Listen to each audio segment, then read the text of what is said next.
저는 오늘 보험 영업 프로세스 7단계, 세일즈 프로세스 7단계를 담당하게 된 구로지사의 지성현 지사장이라고 합니다. 간단하게 제 소개를 드리도록 할게요. 저는 인카 제이어스 사업단 총괄의 구로지사를 담당하고 있고요. 오늘 이제 저희 여기 신입분들도 오셨는데 제가 이제 신입분들한테 가장 기본이 되는 프로세스 이제 7단계에 대해서 좀 알려드리려고 해요. 그래서 1시간 반에서 이제 첫 타임하고 두 번째 또 1시간 반에서 3시간 동안 제가 좀 열심히 가르쳐 드리도록 하겠습니다. 저는 세일즈가 처음인데요 라고 하시는 분들이 여기 모이셨을 거예요. 혹시 세일즈 해보신 분? 한 분, 두 분, 세 분, 네 분, 다섯 분, 여섯 분. 경력직이에요, 다 여기? 신입분들이 대부분이시죠? 그렇죠. 관리자분 혹시 계신가요? 없으시죠? 신입분들이 이제 처음에 오시면은 저는 세일즈가 처음인데요. 어떻게 하는지 몰라요. 뭐 이제 CIS를 듣다 보면 다들 이제 희망 회로를 많이 돌리실 거예요. 나는 다 잘 될 것 같고 가기만 하면 계약이 나올 것 같고 뭔가 가기만 하면 억대 연봉자가 될 것 같고 돈 많이 벌 것 같고 그쵸? 다들 억대 연봉자 되고 싶어서 오신 거잖아요. 그쵸? 그쵸? 대답 안 하면 안 해요 나. 그쵸? 네. 근데 세일즈가 지금 처음이라 모르시는 부분들이 많으실 거고 세일즈의 이제 기본기에 대해서 오늘 좀 알려드린다라 보시면 되는데 처음부터 지금 밥 먹고 와서 졸린데 제가 이론만 설명하면 굉장히 피곤할 거 아니에요. 그래서 간단하게 이제 제 스토리텔링을 좀 풀어드릴게요. 저도 처음이 있었어요. 저는 원수사 출신이고요. 10년 전에 AIA 생명이라는 회사에서 시작을 했습니다. 바로 여기 옆 건물이에요. 옆 건물에서 제가 이제 근무를 했습니다. 그래서 저도 처음 여기서 신입, 지금 여기 계신 우리 팀장님이랑 똑같아요. 저도 여기서 저희는 일주일 교육이었거든요. 일주일 동안 저기서 매일 아침 가가지고 교육을 들었어요. 그리고 이런 얘기를 했었죠. 보험에 대한 잘못된 인식을 이제 바꿔드리겠다. 그리고 나는 3W를 꾸준히 해서 굉장히 잘하는 설계사가 되겠다라는 포부를 가지고 저는 이제 영업을 시작하게 됩니다. 저의 얘기를 좀 시작해보면 저희 부모님에 대해서 좀 간단히 말씀드릴게요. 저희 아버지는 기아자동차에서 38년 근속을 하셨고 대통령상을 4번이나 받을 정도로 자동차 품질에 대해서는 굉장히 열정적이셨던 분이셨어요. 그래서 한 길로만 굉장히 이렇게 우두커니 가셨기 때문에 저는 그런 걸 보고 자랐고 뭔가 시작을 했으면 끝을 봐야 되고 1등을 해야 된다. 이런 거에 대해서 굉장히 이제 어렸을 때부터 그런 게 아니나 다를게 좀 있었어요. 그리고 저희 어머니 같은 경우는 이제 미용실을 운영하시는데 자영업을 30년 이상 하셨고 안정적으로 생활을 하고 있었습니다. 그리고 저희 누나 같은 경우도 굉장히 저는 뭐 그렇게 공부를 잘하진 않았지만 저희 누나는 학업 성적도 굉장히 뛰어났고 맨날 뭐든 하면 1등을 하는 스타일이었어요. 근데 저 같은 경우는 뭐 뛰어나게 막 공부를 잘하는 것도 아니고 뭐 그렇다고 해서 내가 연예인이 될 것도 아니고 뭐 특출난 게 크게 없었어요. 그래서 저에 대한 키워드를 제가 보험을 시작하고 조금 지난 다음에 정리를 해봤을 때예요.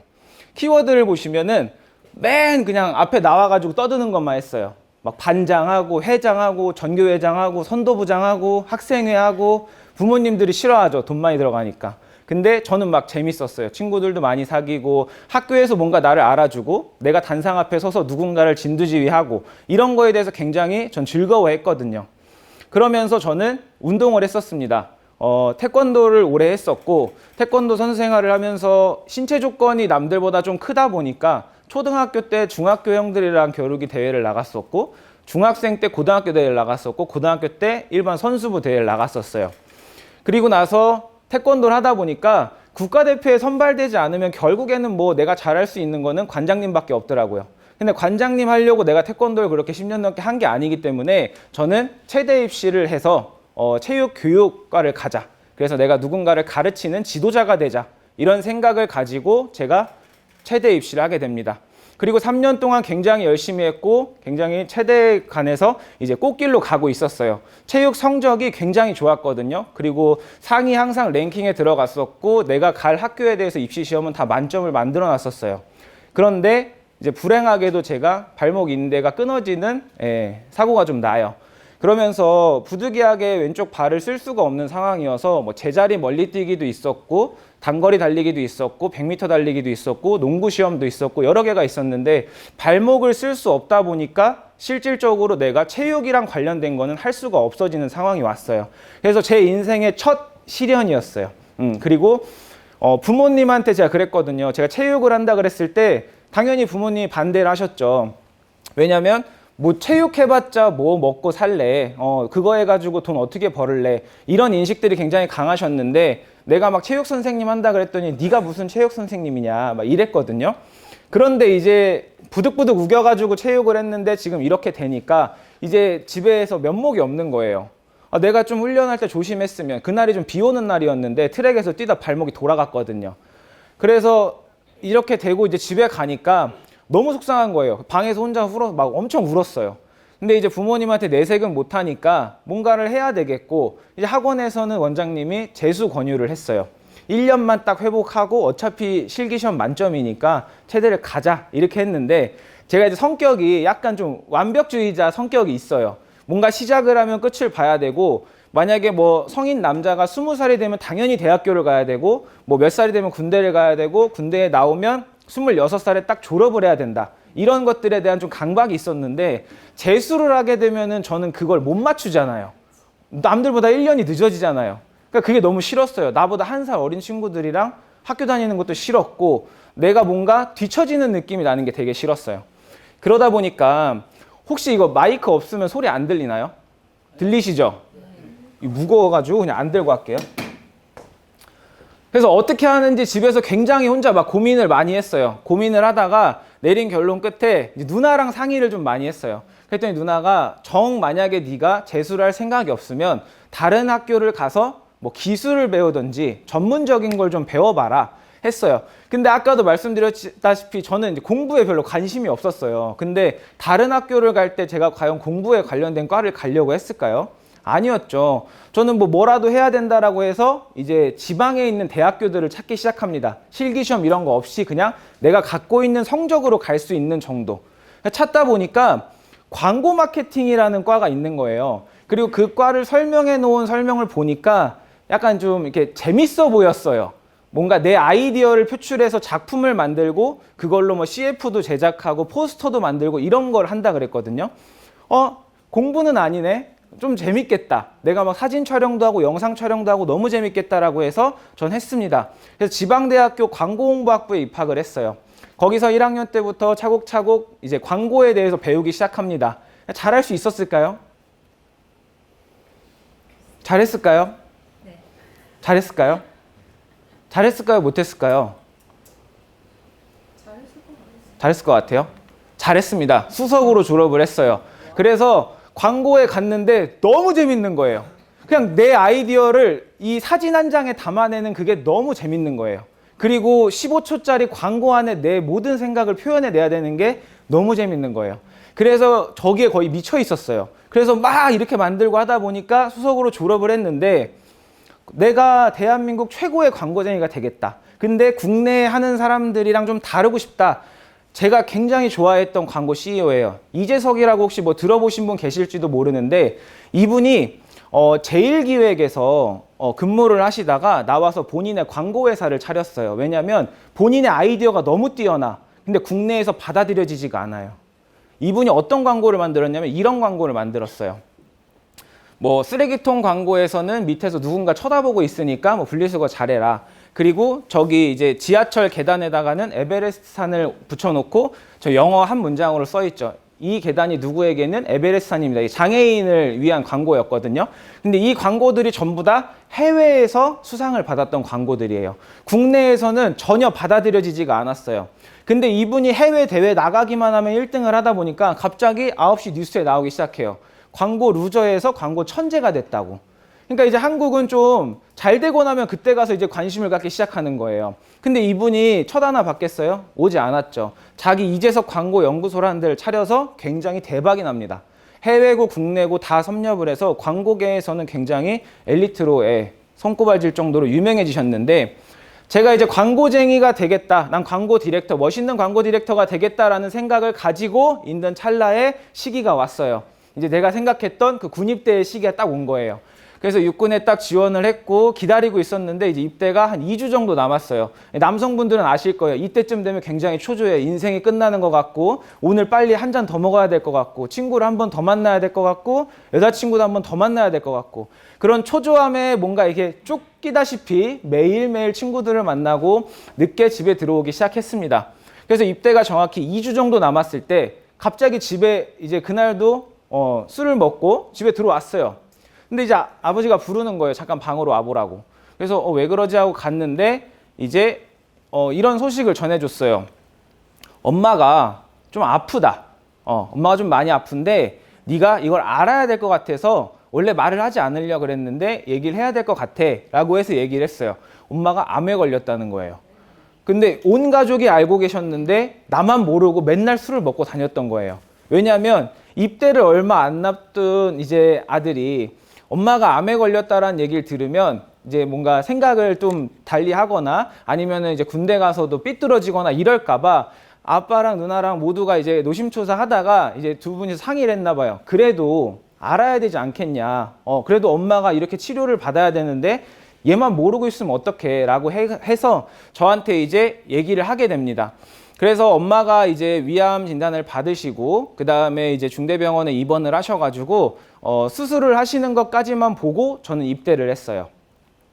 그래서 입대를 하고 여기서 이제 뭔가 인생의 터닝 포인트가 생겼던 게 중대장님을 잘 만났던 것 같아요. 육군훈련소에 갔는데 그 이제 간부 있잖아요. 간부 중대장님을 만났는데 제 이제 어머님이 암 수술했다는 게 그 생활 기록부에 적혀 있었어요. 그러다 보니까 그분이 다행히 아버지한테 매일 저녁에 전화를 하셨어요. 그래서 엄마 뭐 치료가 어떻게 되고 있는지 아니면 현재 단계가 뭐 항암인지 어떤지 이걸 저한테 저녁에 와서 알려주셨어요. 그래서 제가 나름 마음 편하게 있을 수 있었던 거죠. 그리고 그러다 보니까 군 생활을 더 열심히 하게 됐고 저는 중대장 훈련병에 선발이 돼요.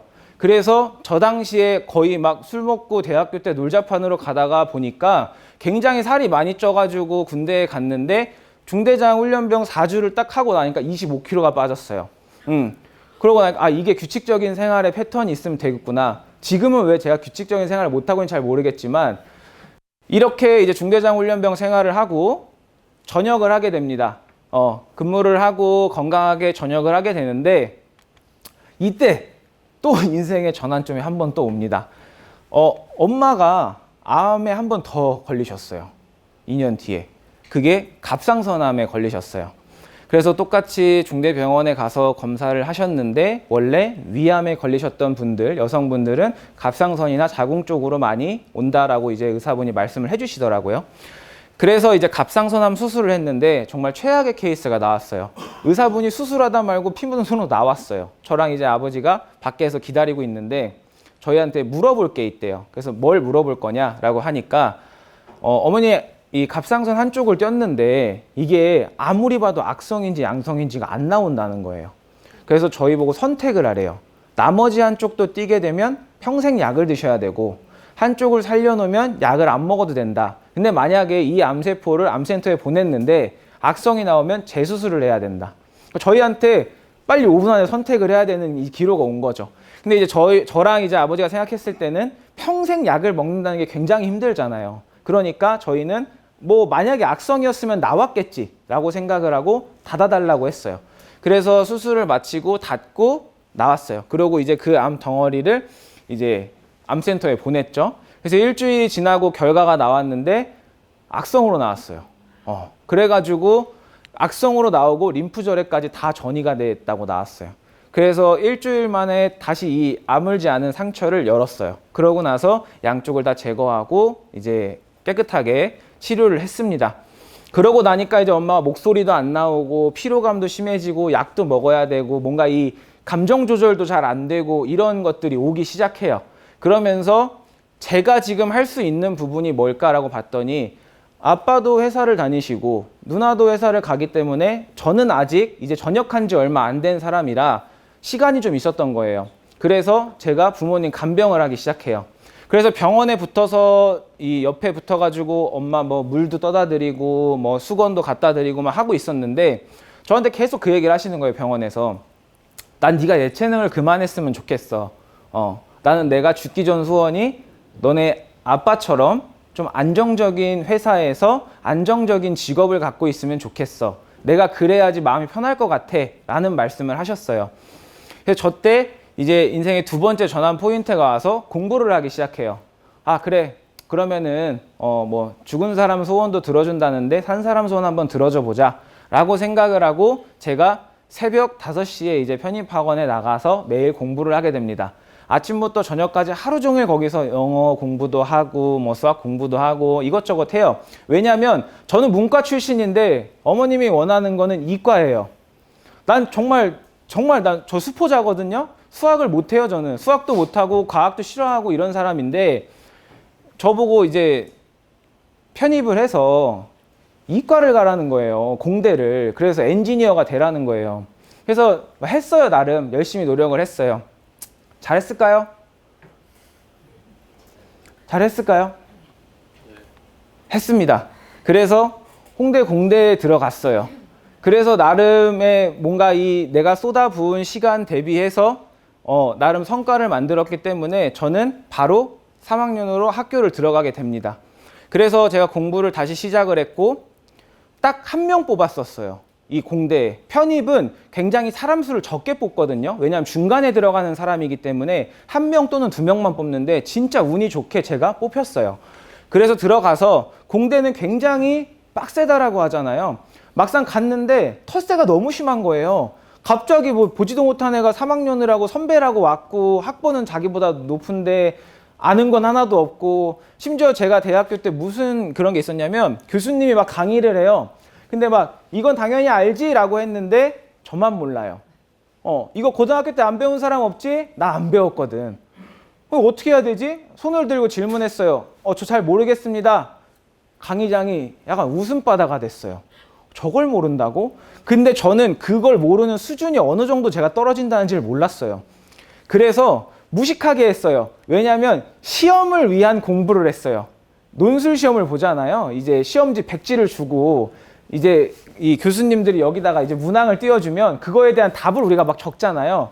난 이거 이해할 시간이 없었어요. 제가 아까 말씀드렸죠. 저는 정해진 시간 안에 졸업을 했어야 돼요. 그럼 나한테 딱 주어진 건 2년 안에 4년치를 끝냈어야 돼요. 그렇기 때문에 이 이제 관련된 서적들을 다 사서 그냥 외웠어요. 이해를 못했고 그냥 외워가지고 이 답이라는 걸 정형화된 걸 만들어냈어요.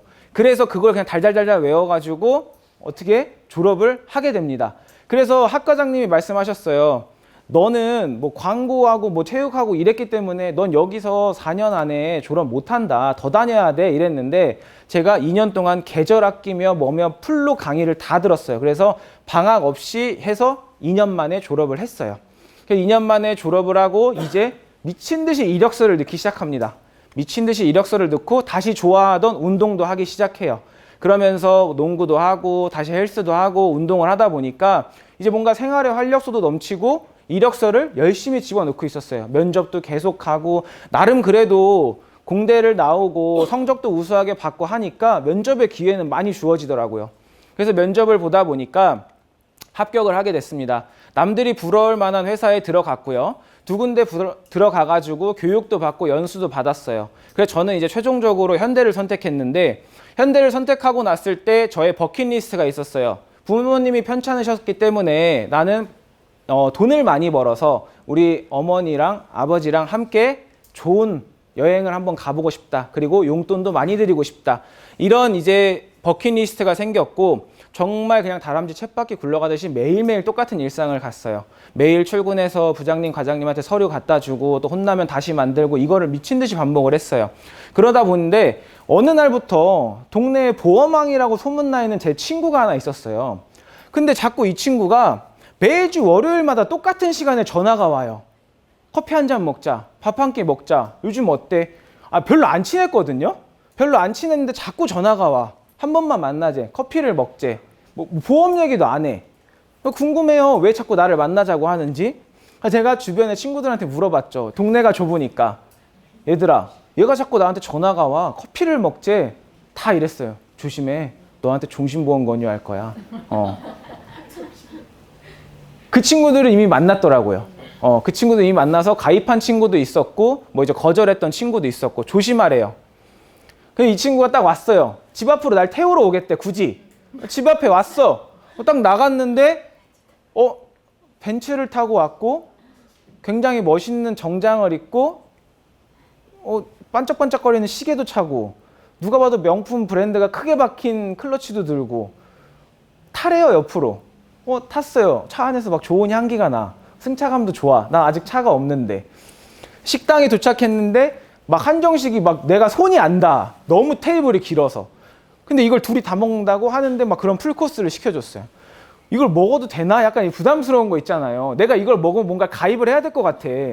근데 일단 먹었어요. 배고프니까. 먹었는데 먹고 나니까 이 친구가 하는 얘기가 너무 내 귀에 박히는 거예요. 보험 얘기는 안 했는데 얼마 전에 엄마랑 아빠랑 하와이를 갔다 온 사진을 보여주는 거예요. 그래서 아니 하와이를 가족들이 다 같이 가려면 돈이 꽤 많이 들 텐데 네가 기껏 보험해봤자 얼마나 번다고 이런 생각을 했거든요. 그런데 이 친구가 이거 공짜로 갔어? 이러는 거예요. 그래서 제가 이제 거기서 약간 이제 소름이 돋으면서 어떻게 공짜로 갔지? 뭐 당첨됐나? 이랬는데 회사에서 그 썸머를 달성해서 가족 동반 여행을 갔다는 거예요. 그때 제가 일단 한 대 맞았어요. 와, 공짜로 여행을 가족 여행을 하와이를 보내준다고? 여기에 일단 한번 꽂혔고 두 번째는 물어봤어요. 대놓고 너 그래서 한 달에 얼마 버는데 한번 말해서 뭐해 하더니 그 급여 들어온 이제 계좌를 보여줬어요.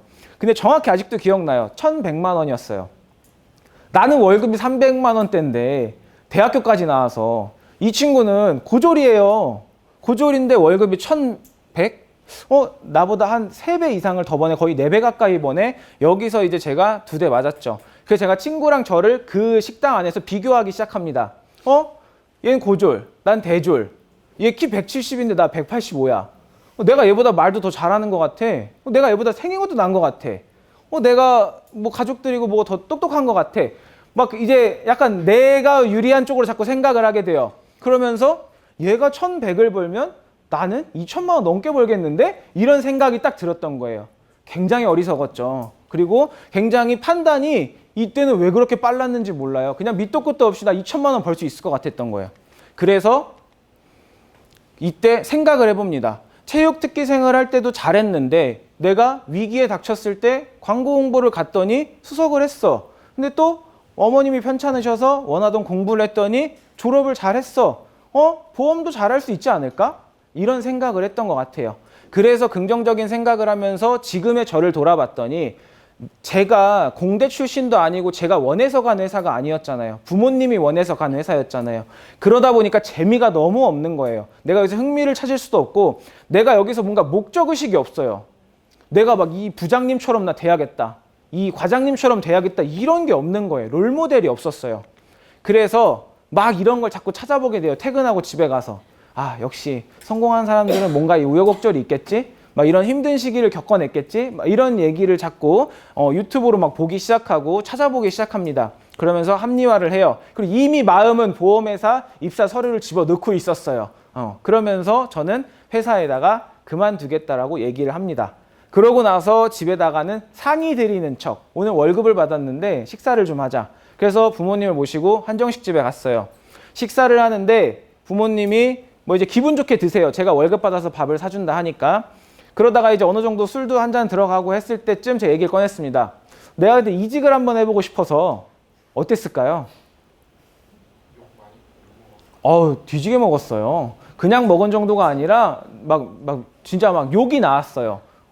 미친놈이야 너? 막 이러면서 막 욕을 먹었어요. 그래서 이 정도까지 욕 먹을 일인가? 그때 약간 사리 분별이 안 됐었죠. 제가 나이가 어렸으니까. 그래서 제가 그때 얘기를 했어요. 내가 보니까 나는 이 적성에 너무 안 맞고 난 영업을 너무 잘할 수 있을 것 같아. 그러니까 나는 이걸 한번 응원해 줬으면 좋겠어. 정말 반대가 심각했어요. 식당에서 나가셨어요. 먹다 말고. 먹다 말고 나가셨고 엄마가 울었어요. 너무 속상한지 우셨어요. 그러고 나서 저는 이미 마음을 먹었기 때문에 그리고 이미 회사에다가는 퇴직한다고 말했어요. 그럼 어떡할 거야? 되돌릴 수가 없잖아요. 뭐라도 해야 돼. 근데 이제 이때 제가 보험을 하려고 생각한다고 하니까 갑자기 주변에서 외제차 딜러 하는 형들이 연락이 오기 시작해요. 갑자기 전화가 와요. 야, 너 영업하려고 한다며? 어떻게 또 알았는지 그 소문이 빨라요, 그런 거는. 야, 근데 왜 그러면 너가 정장도 있고 키도 크고 하니까 차 옆에 서서 이렇게 좀 하는 게 어떠냐? 나중에 이거는 뭐 수익도 좋고 뭐 높은 분들도 만날 수 있고 막 이런 얘기를 하는 거예요. 이때 딱 갈등을 합니다. 외제차를 해볼까? 보험을 해볼까? 보험은 보이지도 않는데 이걸 내가 팔 수 있을까? 외제차는 뭔가 이 멋있는 차를 내가 판매하면 되지 않을까? 이런 생각을 했는데 결국에 선택은 보험을 선택하게 돼서 지금 이 자리까지 있게 된 거고, 반대가 계속 지속됐어요. 모든 가족들이 와가지고 저한테 내 친구가 보험하다 망했다, 내 친구가 보험하다 빚을 얼마 졌다, 내 친구가 뭐 보험하다가 환수가 얼마 터졌다, 막 이런 얘기를 엄청나게 했어요. 제가 무슨 생각을 했냐면, 이렇게 온 가족이 동원돼서 반대할 일인가? 내가 이 가족들한테는 절대 보험 얘기를 하지 말아야지. 그렇게 마음 먹고 시작을 했어요. 부모님의 반대를 이겨내고 저는 자신감을 가지고 영업을 시작하게 됩니다. 그래서 이 구역의 미친놈은 나야, 이런 생각이 들 정도로 영업을 열심히 해보자. 그래서 이왕 마음 먹은 거 그냥 보험 영업에 미친놈이 돼보자. 한번 또라이 소리 들어볼 정도로 해보자 라고 했어요. 그래서 제 보험의 시작이 됩니다. 그래서 저는 현대를 버리고 AIA라는 이제 보험회사에 들어가게 돼요. 그래서 처음 영업을 시작할 때 제가 제일 좋아했던 명언이에요. 신발 정리를 하는 일을 맡았다면 신발 정리를 세계에서 제일 잘할 수 있는 사람이 되어라 라는 이제 마인드를 가지고 영업을 시작했어요. 어떤 일이든 귀천이 없기 때문에 내가 거기서 그냥 제일 잘하면 됐어요. 그래서 방에다 이런 사진을 붙여놨어요. 나도 좋은 차 타고 좋은 시계 차고 나도 부모님한테 좋은 용돈 드리고 좋은 해외여행 데려가고 나도 하자, 이런 생각을 하고선 제가 했는데 현실은 이랬어요.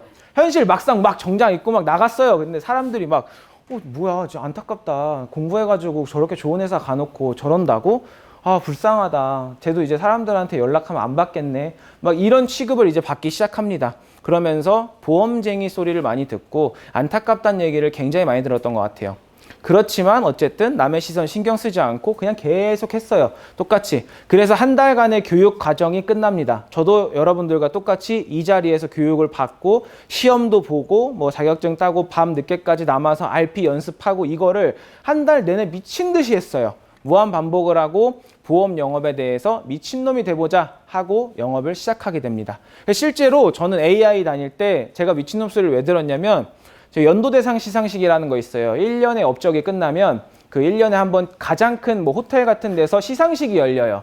근데 이 특별 무대가 있었어요. 이제 SES 출신인 바다가 와가지고 노래를 불렀어요. 근데 이 노래를 부르고 보험회사에 왔으니까 당연히 멘트를 했죠, 그분이. 저는 아직 보험이 없는데, 전 이미 올라가 있었어요. 이미 명함을 들고 올라가서 제가 명함을 줬어요. 그래서 저기 어디지? 여기 계신 분이 저희 부사장님이시거든요. 저 새끼 뭐야? 약간 이런 눈이었어요. 그래가지고 실제로 명함을 줬어요. 그리고 이제 저 가수 바다가 이제 마이크로 했죠. 이분 용기 내서 오셨으니까 제가 끝나고 연락드릴게요 했어요. 연락이 왔을까요? 왔을까요? 왔을 것 같아요? 오지 않더라고요. 네. 그거는 쇼맨십이었어요. 그래서 결국에 뭐 그런 걸 하진 못했지만 제가 지금 이제 10년 차에 접어들면서 느끼는 건 뭐냐면, 내가 먼저 하지 않으면 누군간 해요. 그렇기 때문에 여러분들이 할까 말까 고민할 때는 해야 돼요. 왜냐면 내가 저기서 뛰어 올라가지 않았으면 누군가는 할 거고, 내가 만약에 저 사람한테 제시를 하지 않았으면 다른 사람은 분명히 저 사람이 진짜 보험이 없었다면 제시를 했을 거란 말이에요. 그렇기 때문에 이런 마인드로 시작을 했고요. 선배들이 이런 걸 많이 가르쳐 줬어요. 성공하는 사람들의 원칙이라고 해서 이 5개만 지키면 보험회사에서 무조건 성공한다라 그랬어요. 이 5가지가 3W, 1일 5방, 1일 10콜, 세일즈 프로세스 7단계, 그 다음에 귀점에서 하루 마무리 리뷰, 그 다음에 다음날 준비. 요거 5개만 네가 완전 습관화되고 루틴을 잡으면 너는 무조건 성공한다.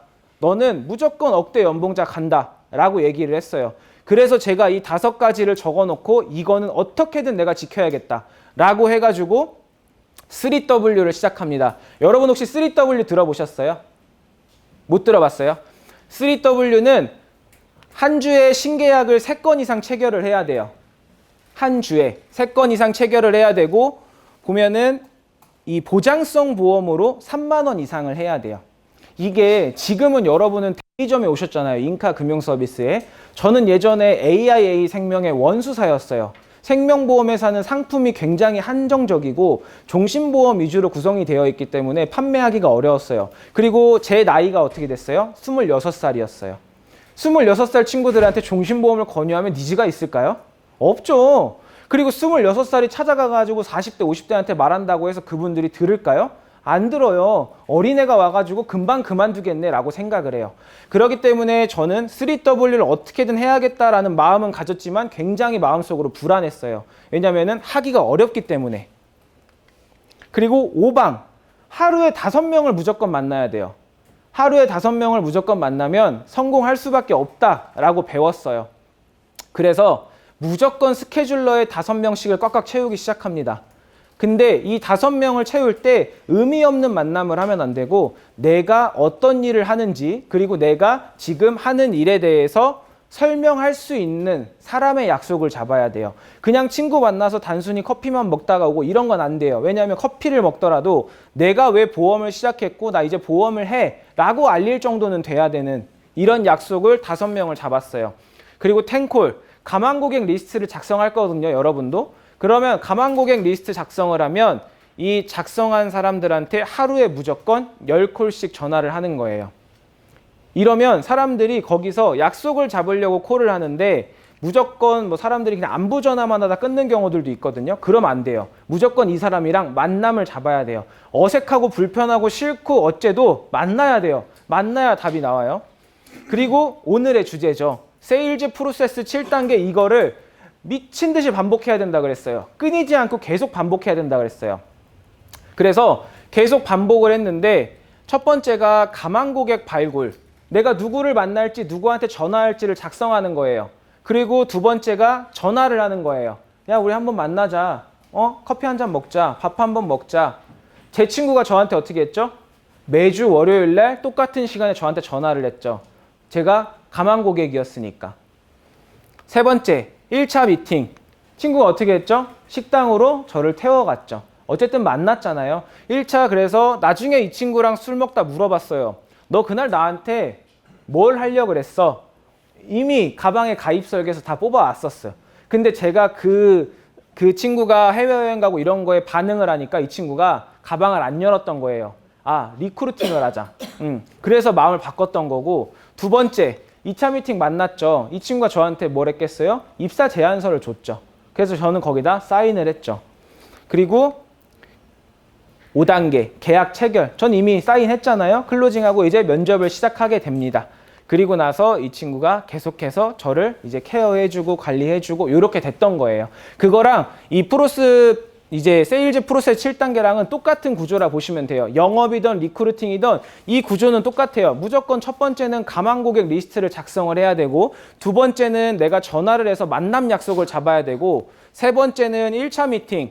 이 고객의 니즈를 파악해야 돼요. 얘가 지금 뭐가 궁금한지 뭐가 필요한지. 그 다음에 두 번째 2차 미팅을 했을 때는 해결책을 제시하면서 저 5단계랑 같이 가는 경우가 많아요. 클로징을 해요. 야, 우리 이렇게 한번 해보자. 이거 하나 가입해. 라고 할 수가 있어야 되고 그 다음엔 이제 가입을 하게 되면 증권을 전달하면서 리뷰를 해주고 소개 요청을 하는 거예요. 이 단계는 계속해서 우리가 세일즈를 하면서 지금의 저도 똑같이 계속 반복이 되고 있고 여러분들도 앞으로 계속 반복이 될 거예요. 그리고 마지막으로 이제 귀점을 해서 하루 스케줄을 마무리하라고 하는데 이거는 사실 제가 원수사 출신이니까 했던 건데 여러분들은 대리점에 계시기 때문에 사실 이거는 뭐 의무는 아니에요. 의무는 아닌데 이거를 했을 때 가장 좋았던 거는 내가 내일 출근해서 정리해야지라고 하는 것보다 그날 저녁에 정리를 하고 내일 일을 바로 시작하는 게 훨씬 효율적이었어요. 그렇기 때문에 만약에 뭐 사무실이 집이랑 너무 멀거나 미팅 장소랑 너무 멀다 이런 모르겠지만 그런 게 아니면은 사무실에 돌아가서 정리를 하시고 가는 것도 굉장히 효율적이에요.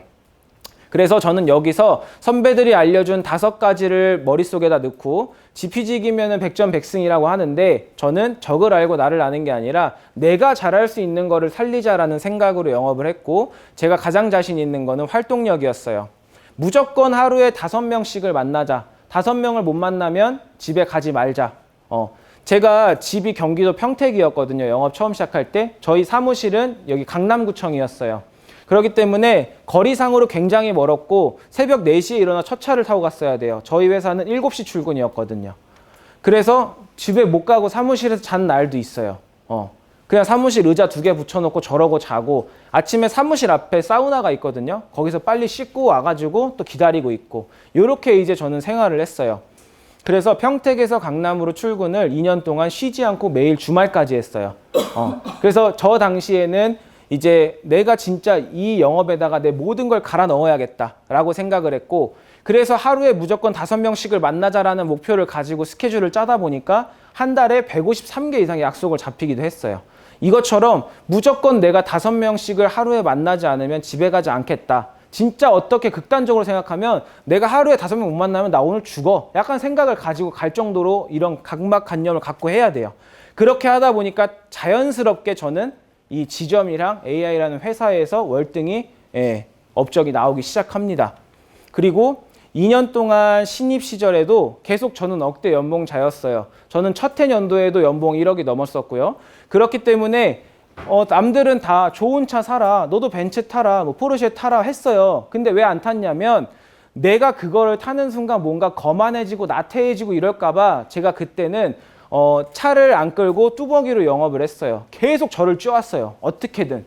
그래서 2년이 지나고 나고 생활의 패턴은 계속 이렇게 진행이 됐고 한 번 이게 습관이 되잖아요. 그러면은 이게 계속 당연해지기 시작해요. 나의 당연의 수치를 여러분들이 높여야 돼요. 나 하루에 1명만 만났으면 좋겠다. 일주일에 1명만 만났으면 좋겠다. 이게 아니라 나는 무조건 하루에 5명씩은 기본으로 만나는 사람이야 라고 생각하는 것처럼 나의 당연치를 높이셔야 돼요. 당연치를 높이시고 매일매일 꾸준하게 하셔야 된다고 생각을 해야 돼요. 그러다 보니까 제가 처음에 영업을 시작한 2016년도 저는 2달 동안 이 챔피언을 하게 됩니다.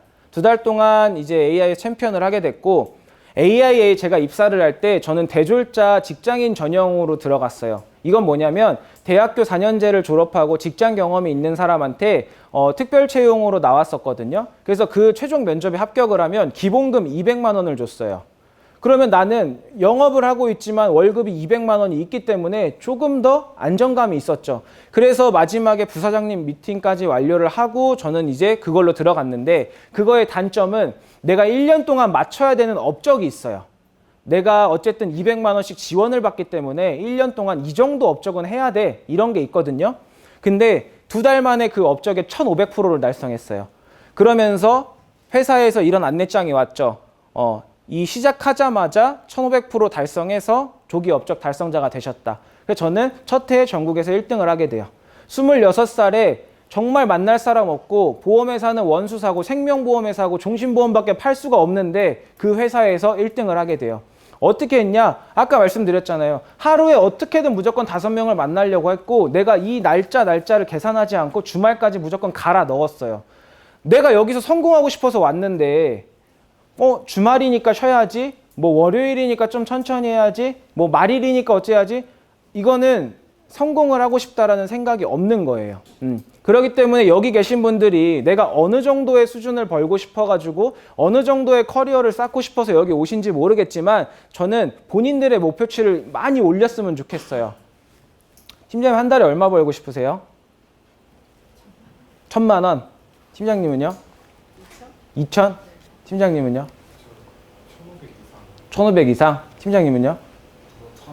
1000이요? 선글라스 꼈다고 눈 안 보인다고 생각하는데 얼마 벌고 싶죠? 2000 이상. 2000. 얼마 벌고 싶죠? 3000. 지금 1000만 원 이하가 없잖아요. 사실 난 1000만 원 이하로 벌어도 된다. 두 분. 얼마 벌고 싶으세요? 500? 얼마 벌고 싶으세요? 저도 그 정도요. 500 정도? 그냥 500 정도만 무난하게 벌었으면 좋겠다. 제가 여러분보다 조금 영업을 더 많이 해봤잖아요. 제 경험상으로는 1000만 원을 벌고 싶다는 사람은 1000만 원에 가까이는 가요. 1000만 원을 못 찍어요. 근데 500만 원 벌고 싶다는 사람은 500만 원을 절대 못 법니다. 내 목표치가 높아야지 그 절반이라도 가는 건데 사실 내 목표치가 500만 원이라고 하는 분들은 사실 그거에 도달하지 못할 가능성이 높아요. 그렇기 때문에 본인들의 목표치를 조금 더 올리시면 좋아요. 내가 500을 벌고 싶으면 최소 한 달에 1000만 원은 벌어봐야지라는 목표로 해야 못해도 500은 번다는 거예요. 그렇기 때문에 여러분들의 목표치를 좀 올리셨으면 좋겠고, 저는 영업 6개월 차가 됐을 때 최연소 강사가 돼요. 그래서 AI 본사에서 한 달에 2번씩 3시간씩 신입들한테 강의를 해요. 6개월 차인 나도 신입인데 내가 신입들한테 강의를 하게 됩니다. 그래서 신규 강사로 선발이 돼서 강의를 굉장히 오래 했었고, 지금도 계속 외부에서도 강의를 하고 내부에서도 강의를 하고 있습니다. 이렇게 활동을 하다 보니까 상도 많이 받았고, 패스할 수 있는 모든 커리어는 다 패스했어요. 회사에서 걸린 뭐 시책, 여행, 뭐 수상, 모든 걸 다 받았어요. 모든 거 하나도 빠짐없이 다 받았고, 전국에서 정말 내노라하는 영업사원들이랑 항상 탑10 안에는 손에 들어갔거든요. 이렇게 영업을 많이 하고 오래 하고 잘 하다 보니까 1년 3개월쯤이 됐어요. 그래서 제가 내가 3W를 하니까 한 달에 평균 몇 건 정도 계약을 하는지 계산을 해봤어요, 한번. 전산을 키면 이렇게 나오거든요. 그래서 이제 오늘 이 강의 자료를 만들면 제가 찾아보니까 제가 한 달 평균 한 31건의 청약을 했고요. 그 다음에 한 주에 평균 8건씩 청약을 했어요. 아까 제가 한 주에 3W를 했다 그랬잖아요. 이게 습관화가 되니까 3건은 우스워졌어요. 1년이 지나고 나니까. 3건은 당연한 거고 3건보다 더 많아졌죠. 그래서 제가 영업 15차월쯤 됐을 때 1년 3개월 차쯤 보니까 500건이 좀 안 되게 계약을 했어요. 457건에 계약을 했고, 지금도 계속해서 이분들도 관리하고 접촉을 하고 있죠. 지금은 대리점에 왔잖아요. 사실 지금 대리점에서 제가 뭐 이거는 그냥 뭐 자신 있게 말하는 걸 수도 있고, 누군가는 뭐 너무 거만한 거 아니야 이럴 수 있는데, 3W는 쉬운 거예요. 대리점은 판매할 수 있는 상품이 너무 많잖아요. 저는 종신보험밖에 없었다고요. 여러분은 건강보험도 있고 운전자 보험도 있고 보험이 많잖아요. 저희는 운전자 보험 이런 건 아예 알지도 못했어요. 그렇기 때문에 이 종신보험으로만 이렇게 거의 500건 가까이 계약을 했다는 거는 굉장히 정말 힘든 일이었고, 여러분들은 3W가 아니라 그 이상도 분명히 하실 수 있다는 거예요. 근데도 이 대리점에서조차도 3W를 안 하시는 분들이 대부분이에요. 그냥 한 달에 얼마만 하자. 한 달에 그냥 몇 건만 해보자. 이런 마인드로 오시는 분들이 많아요. 그렇기 때문에 그런 마인드 말고 그냥 이왕 영업을 시작하셨으면 좀 이렇게 목표치를 하나 정하시고 3W든 2W든 뭐든 주마다 내가 주마감을 한다라는 목표를 좀 잡고 하시면 좋으실 것 같아요. 그리고 제가 보험 4년차 때 방송을 하기 시작합니다. 보험 방송에 캐스팅이 되면서 제가 한 4년 정도 고정으로 방송 출연을 해요. 그렇게 하다 보니까 방송도 하고 뭐 DB 영업도 했고 MDR팀 당연히 달성했고 강사도 하고 3W를 200주 넘게 했어요. 3W를 200주 넘게 했다는 거는 4년 동안 한 주도 빠짐없이 3건씩 계약을 매일 했다는 거예요. 그렇게 계약을 하다 보니까 나는 이제 이 선순환이 잘 돼요. 소개도 엄청나게 나오고 영업할 사람도 너무 많아졌어요. 근데 점점 사람을 제가 이제 뽑기 시작했어요.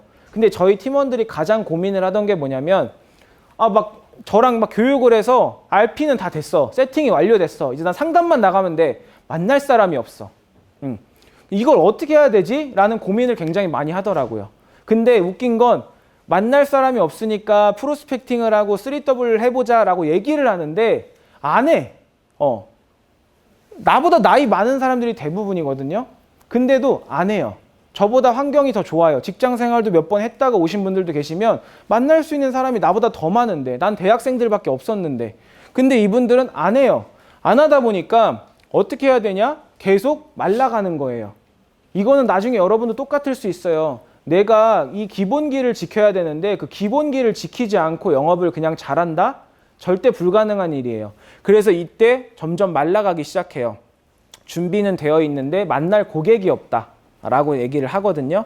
그때 이제 초심으로 돌아가라라고 해요. 초심으로 돌아갔을 때 이제 제가 좋아하는 이제 영상이 있어가지고 하나를 좀 틀어드리려고 하는데, 소리가 나오나?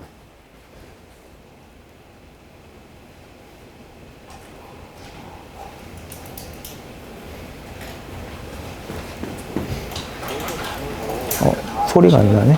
면서 그런 자리에서 유지하고 머무를 수 있다고 생각은 안 하고.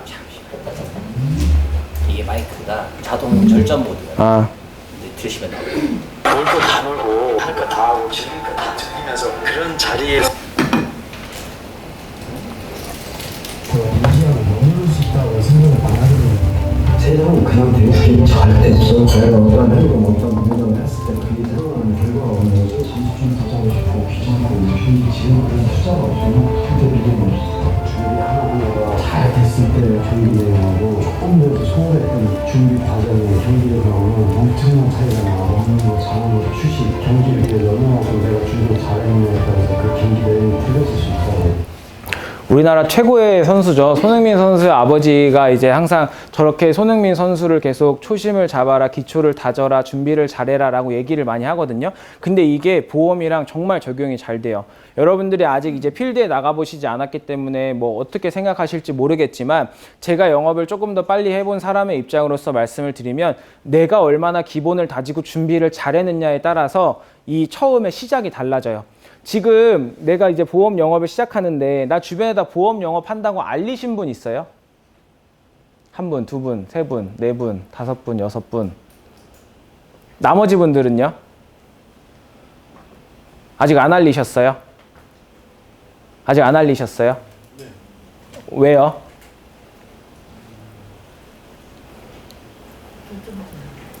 네?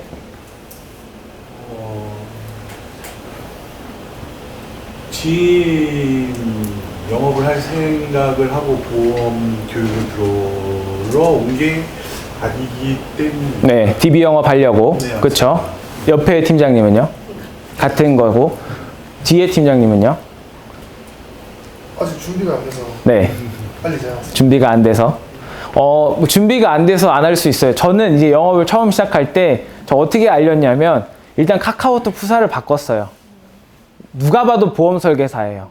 막 AIA 마크 옆에서 막 사진 찍고 프로필 사진을 일단 찍었어요. 프로필 사진을 찍어서 바꿔놓고 온 도배를 해놨어요. 난 보험을 한다. 제가 왜 그걸 했냐면 사실 그게 장단점이 있어요. 단점은 사람들이 그걸 보고 나를 피할 수도 있고 장점은 이미 내가 그걸 한다는 걸 알고 있다는 것도 있는데 단점이 물론 클 수 있어요. 왜냐하면 내가 걸러질 수 있으니까. 근데 저는 그걸 바랬어요. 내가 괜히 헛고생하고 싶지 않아서 빨리 그냥 걸릴 애들은 걸러버리고 싶었어요. 왜냐하면 내 전화 안 받을 애들은 어차피 안 받거든. 내가 보험 설계사 한다고 카톡에다 박아놓으면 어차피 내 전화 안 받을 애들은 안 받아요. 그리고 지금은 물론 우리 팀장님 말씀하신 것처럼 저도 DB 영업을 하고 있고 DB 영업을 하지만 DB 영업이 저희 때는 없었어요. 저희 때는 없었기 때문에 개인 영업, 지인 영업, 소개 영업 밖에 없어가지고 방법이 어떻게든 빨리 나를 알렸어야 돼요. SNS에 막 나 보험한다고 막 계속 올리고 막 카톡에다가 해놓고 해놨어요. 당연히 거기서 사람 정리가 막 되기 시작합니다. 그때부터 내 카톡을 잘 안 읽어요. 전화를 해도 잘 안 받아. 막 돌려. 막 바쁘다고. 그렇기 때문에 내가 영업을 시작을 할 거다. 그러면 시작하는 단계에서는 저는 이거를 빨리 알려도 돼요. 왜냐면 내가 영업을 할 건데 빨리 알리잖아요. 무슨 이게 생기냐면 이 사람들이 나한테 혹시라도 나한테 너 혹시 운전자 보험도 해? 라고 물어볼 수도 있잖아요. 그럼 내가 할 줄 알아야 돼. 근데 나 이미 알렸어. 시간이 없잖아요. 그럼 빠르게 하게 돼. 근데 내가 이거 안 알렸어. 근데 나한테 물어볼 일도 없어. 나중에 내가 만약에 이거 알리고 나서 그 사람을 찾아갔어. 이미 다른 데 가입해 있어. 그렇기 때문에 팀장님들이 남들이 이 사람들을 데려가려고 하는 거를 먼저 데려가지 않으면 결국엔 놓칠 수밖에 없어요. 그렇기 때문에 자신감 있게 알리세요. 어차피 안 만날 사람은 못 만나요. 어차피 내 전화 안 받을 사람은 안 받아요. 그리고 여기서 당연히 지인 영업을 하지 않고 내가 뭐 DB 영업이든 소개 영업이든 하겠다라고 하신 분들 많을 거예요. 왜냐하면 요즘의 시대는 DB 영업을 많이 하기 때문에. 그러니까 저도 DB 영업 강의도 하고 있거든요. DB 영업 강의도 하고 있는데 나쁘지 않아요. DB 영업도 좋지만 결국엔 DB 영업도 나중엔 소개 영업이에요. 우리가 DB를 왜 쓰는 거예요? DB 왜 써요? 그렇죠. DB 안 쓰려고 쓰는 거예요. 나중에는 그 DB에서 파생된 고객으로 고객을 만들려고 우리가 DB를 지금 쓰고 있는 거거든요. 그리고 지금 투자를 하는 단계라 보시면 돼요. 그렇기 때문에 나중엔 여러분들도 언젠가는 DB 고객들이 여러분들의 SNS도 보실 거고 여러분들을 카카오톡 친구 추가해서 이 사람 잘하고 있나 이렇게 검사도 해요. 그렇기 때문에 나중에 제가 이따가 알려드리겠지만 그런 내용들에 대해서 자신감 있게 오픈하셔도 돼요. 그래서 이제 세일즈 프로세스 7단계에 대해서 얼마만큼 이제 중요한지에 대해서 제 영업 스토리로 말씀을 좀 드렸고 이제 이론적으로 조금 더 디테일하게 들어가서 설명을 드릴 건데 잠깐 쉬었다 갈까요? 네, 그럼 잠깐 쉬었다가 우리 두 번째 강의 할게요.